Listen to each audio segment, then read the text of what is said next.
So I dedicated my life to these companies, you know, everything, years and years of dedication. And then so it was less, longer, less, longer, less, you know. And so then after that check ended, everything was done. I said, you know what? I did this for all these companies over all these years. Maybe I can do it for myself. You know, let me try to order some skateboards and see what happens real quick. Yeah. So and then all of a sudden, then on top of that, the pandemic hit. You know, all this stuff was going down, and I'm like, then it got even sketchier. You know, and I'm like, whoa, this is really crazy. And then it was like, kind of just hold back. But anyway, I made some skateboards, and I said, let me try this out. And I built a Shopify store. I photographed the product. You know, did a post for it, and put it out there. Hey, I'm gonna release these 200 boards. Let's see what happens. And so I set it all up, finally went live, and then I'm like, okay, let's see what happens. And then I'm like, oh shit, I must have did something wrong because there's no inventory. I forgot to do the inventory, you know? And then I hit refresh, and I'm like, they all sold out, you know? I'm like, what the heck is going on there? It's sold out, you know? And then I saw the light. I don't need the company.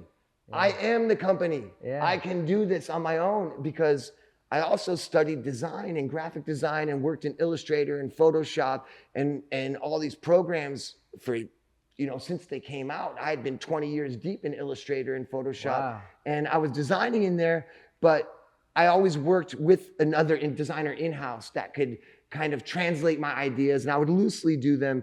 But for a long time, I had been doing it and I had knowledge in it. And then I just started toying with it more. Then I started building the tech packs.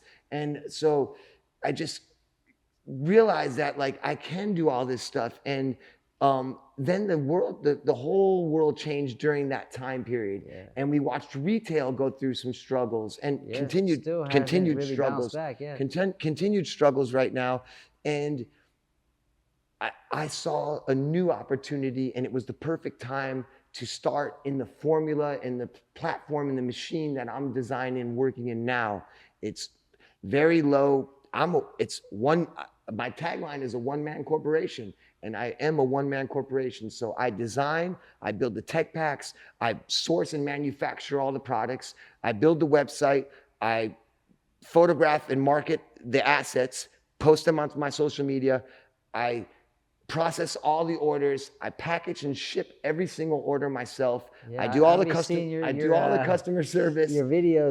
I do everything on my own. I don't have to depend on nobody. I don't have to ask anybody. I don't have to explain my vision to anybody. And I can build this. And this is at its infant stage right now. I haven't even started yet. These were the test runs. Now I'm going full blown. I feel like I finally graduated college, and I have all the information, I have the knowledge. I spent the last 4 years studying sourcing and manufacturing. That was my weak point. I didn't have the direct connection to manufacturing, and I've been going through trial and error with that for 4 years, and now I'm just really getting it dialed, and it's opened the floodgates. I can conceptualize ideas in my head. I can then put them into a picture in Illustrator, and then I can build these tech packs, and I can communicate with manufacturing and get these products done. And it can be anything. It can be a skateboard. It can be wheels. It can be a hat. It can be t-shirt. It can be shoes. It can be, which I'm doing all of them. Muska footwear, Muska skateboards, Muska clothing. I'm doing it all right now. It's all in development. I still have a shoe with S that we released as a nostalgia re-release. That was my first shoe I ever designed in '97. I had multiple pairs of them. Oh, damn, that's so dope. Sure. That's so amazing. At school, I would come home every day and clean them with my toothbrush after school. Oh, man, that's And you know, so right now, I'm sort of using the past to fund my future. So there's a nostalgia happening right now. There's a lot of kids that grew up skateboarding on my, with my products, with my videos, and now their parents.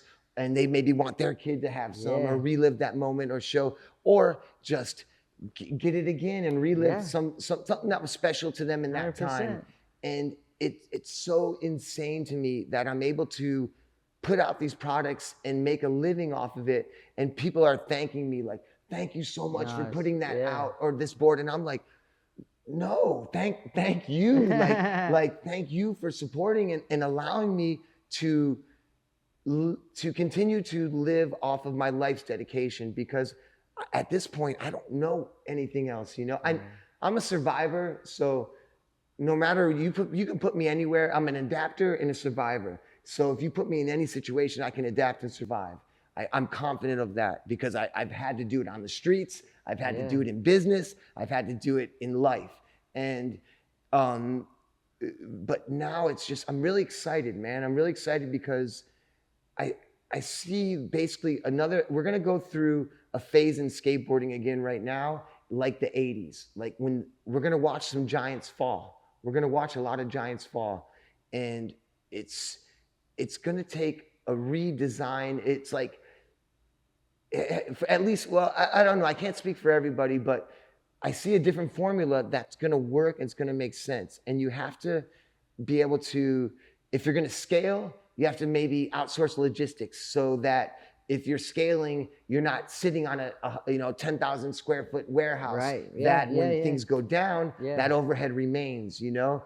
It's like, there's a lot of things that I see where the existing industry is struggling, and they're so embedded in their machine that it's hard to change. Too slow. And it's Not hard nimble. to change at this Yeah. point, Yeah. you know, like, and even when, okay, like for instance, when I did the shoe with S and we released it, it was like, I came with them and like, exactly how I wanted to do it. And they're like, no, we can't do it like that, because we need to pre-book and we needed to do 3 shoes a season, and we need to, get all this. It has to be on demand now. Yeah, man. It's just, everything's changed, and it will probably change again. And maybe it'll come back more to how it was before, but I just see a completely different formula, and there's not, like life, there's not one formula that works for everything. You know what I mean? So, but I see the formula that is going to work for me, and I also see it that it can work for a lot of other people as well. Maybe not everybody, but I'm so grateful to be able to continue to do these things. I'm grateful for skateboarding. And so, okay, here we are. I took off 3 years ago, and I just disappeared from the face of Earth. Yeah. Like. I know more about that. Yeah. So I sold my house. I broke up with my girlfriend, and I just left. And I'm a hermit. I live by myself.